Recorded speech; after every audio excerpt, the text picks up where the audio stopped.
como está o cenário hoje de plantas daninhas nos canaviais aqui do Centro-Sul?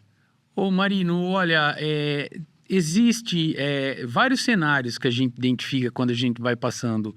Algumas empresas, alguns produtores um pouco mais de dificuldade, outros bem avançados. Então, assim, vai depender da cultura da empresa, o que ela vê de fato sobre isso, né? O que é importante, o quão importante é esse manejo aí para ela, né? Eu vejo ainda um cenário ainda que o colonião é a principal planta que ainda ela se mostra presente, é a principal no meu ponto de vista.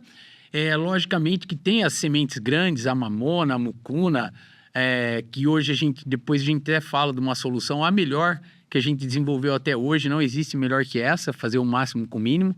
A grama seda, que é uma planta que ela por exemplo, na região aqui, onde que a Copercana, aqui em volta de Sertãozinho, Ribeirão Preto, Jaboticabal, você tem uma presença muito forte em alguns pontos do estado também, muito ligado, eu falo, com a citricultura e também aquelas regiões onde você tinha pasto que usavam esse tipo de vegetação como cobertura, né? E daí entra a cultura da cana, começa a mecanização e começa a distribuir. E uma planta que eu alerto aqui os produtores que estão ouvindo tudo, que é uma planta que vai ser muito problemática na cultura da cana. Ela vem ganhando espaço, porque ela é uma planta que não existe um pré-emergente com uma aplicação só, você controla ela, que é o capim-camalote. Ela, no estado de São Paulo, ela começa a entrar pela linha do trem, ela vem de outros estados, carregada pelo trem, né, que depois ela vem caindo, aí ela cai na linha e depois começa a se dispersar nas margens ali onde que tem o canavial, e daí que é o problema. Entra a colheita mecanizada e daí você começa a espalhar isso de forma... É uma mistura explosiva que eu falo. É a mistura da alta produção de semente, não só do camalote, de todas as plantas. Por exemplo, a mucuna, a mamona também, que entra nessa dinâmica. Então, um alto potencial de produção de semente e hoje uma alta mobilidade devido à colheita mecanizada. Eu conheço um grupo que ele tem uma usina aqui no estado de São Paulo e ele tem uma outra unidade em outro estado. Naquela região não tinha mucuna e ela apareceu. Quer dizer, a máquina saiu de São Paulo, andou quase 800 quilômetros e ali ela começa o início da infestação, porque também a mucuna... Ela é fácil controlar, você faz a pré-emergência, se você espacializar e identificar hoje, com os drones é fácil. É lógico, você faz a pré-emergência, mas você sabe que não tem uma aplicação só. Aí você tem que voltar e aplicar. O camalote é um problema, porque ele entra nessa mesma dinâmica. Porém, os produtos que você vai controlar essa planta, eles são agressivos para a cultura. Então, daí começa uma dificuldade, que também no camalote você não consegue passar com uma aplicação só. Ou seja, para emergência você não consegue controlar. Você faz parte do processo, você tem controles começa aí na casa de 98, vai passando aquele período e daí vem caindo esse controle, né? Vem diminuindo o controle e daí você tem que vir complementar. Mas aí você faz o quê? Via drenche? Via isso, aplicações direcionadas, no caso do camalote, né? E daí no caso da mucuna, da mamona, você consegue fazer via drone, que eu chamo de aplicação híbrida, que a gente ainda não conseguiu adaptar isso no camalote, nós estamos trabalhando. Se a gente conseguir, vai ser uma ferramenta que daí você vai fazer uma aplicação direcionada, pontual. E hoje você fala que ele está chegando, né? Ele está. Ele já chegou, né? Já chegou. Já chegou, já é um problema. Eu falo assim, que o capim-camalote, ele chegou. E daí o pessoal, eu dou uma dica de ouro.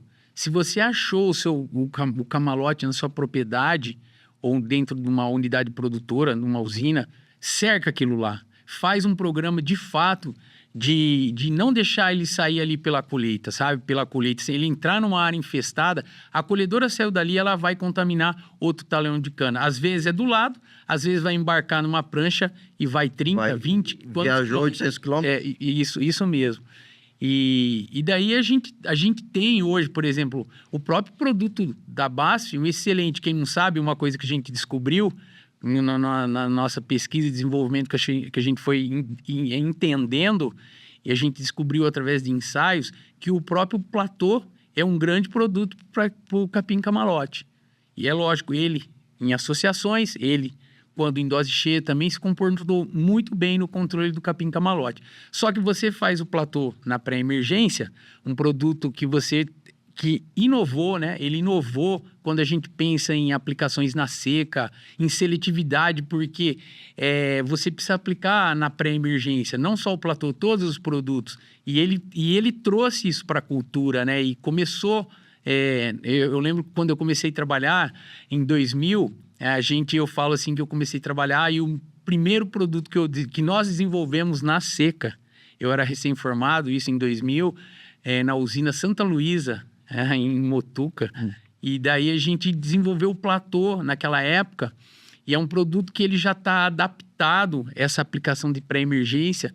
Você aplica ele para o camalote, ele em combinação com o isoxaflutole, mais o indaziflam, uma grande mistura, mas você tem que vir complementar. Hoje não existe no mercado uma aplicação só no camalote. E soqueira, aí na Soqueira. reforma, como que você maneja o camalote? Olha, na reforma, a gente pode trabalhar de várias. Vamos falar da Copercana, uma cooperativa que realmente ela agrega, falando em economia, né, da região, na diversificação de cultura.